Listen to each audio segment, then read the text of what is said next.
Yo, welcome back, kembali lagi di channel Atoa Hayato.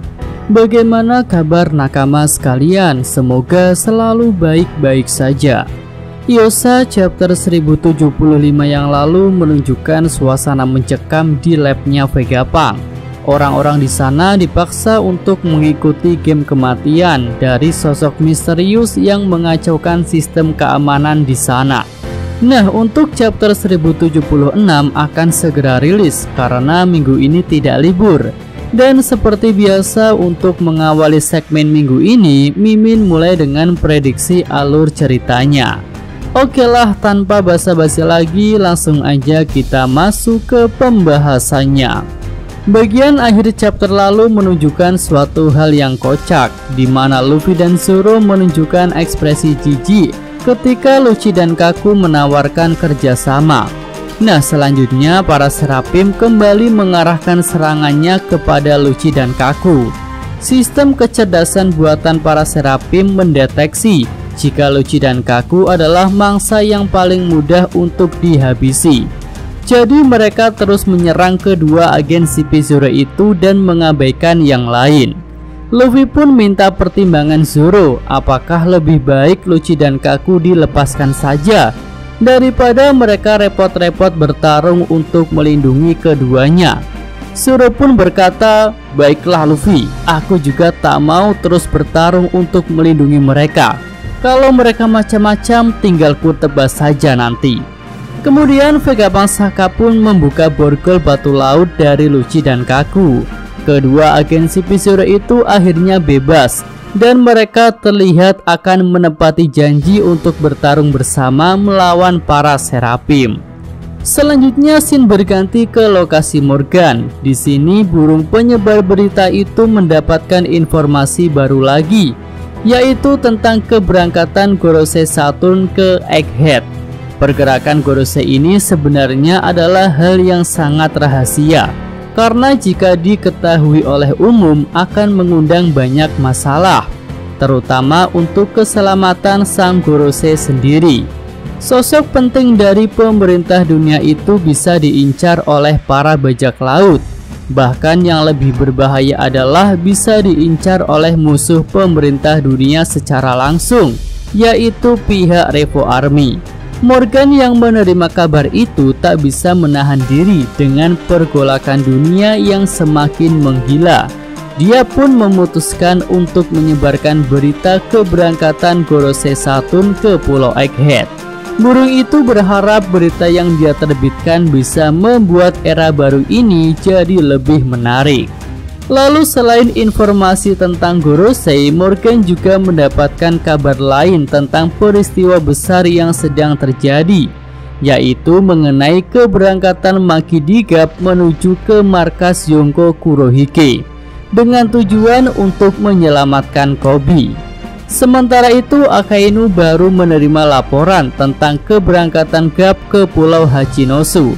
Orang yang melaporkan tindakan ilegal Garp itu adalah Vice Admiral Doll. Dia pun masih tampak kesal dengan perilaku Garp yang seenaknya sendiri.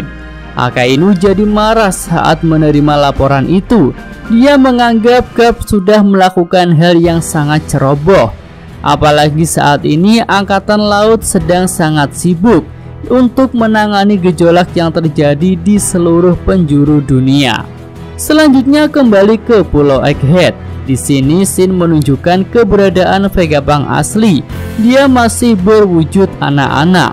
Di dekat Vegapunk bocah itu ada sosok yang mirip dengannya, dan ternyata bukan hanya mirip. Sosok itu terlihat benar-benar sama dengan Vegapunk asli. Nah, akhirnya terungkaplah bahwa Vegapunk masih punya satu satelit lagi. Dan dia adalah satelit Vegapunk pertama selain dari ke-6 satelit yang ada sekarang. Ya, sebelum membuat 6 satelit, Vegapunk sudah membuat satu satelit lebih dulu. Bahkan satelit itu adalah kloningan dirinya. Ya, bisa kita sebut saja sebagai Black Vegapunk, karena dia mewakili seluruh sifat-sifat jahat dan sifat buruknya Vegapunk. Tapi karena karakter jahat dari Black Vegapunk ini sangat kuat, maka dia tak mau menuruti perintah dari Vegapunk asli. Setelah kegagalan itu, Vegapunk punya ide untuk membentuk 6 satelit agar sifat yang dimiliki oleh masing-masing satelit itu tidak terlalu kuat. Dan Black Vegapunk pun ditidurkan di dalam ruangan penyimpanan khusus. Lalu karena kekacauan yang sedang terjadi di Pulau Egghead, sosok Black Vegapunk jadi bangkit dari ruang penyimpanan khususnya. Dan dia pun menjadi dalang utama yang membuat game kematian di labnya Vegapunk ini.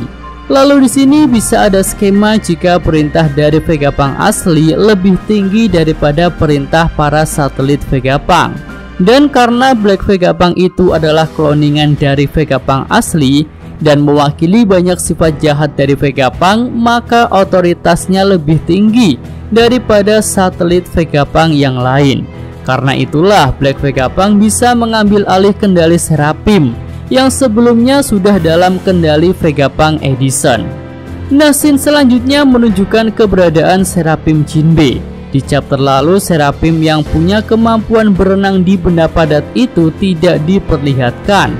Ternyata Seraphim Jinbe mendapatkan perintah untuk mematikan semua denden musi yang ada di labnya Vegapunk.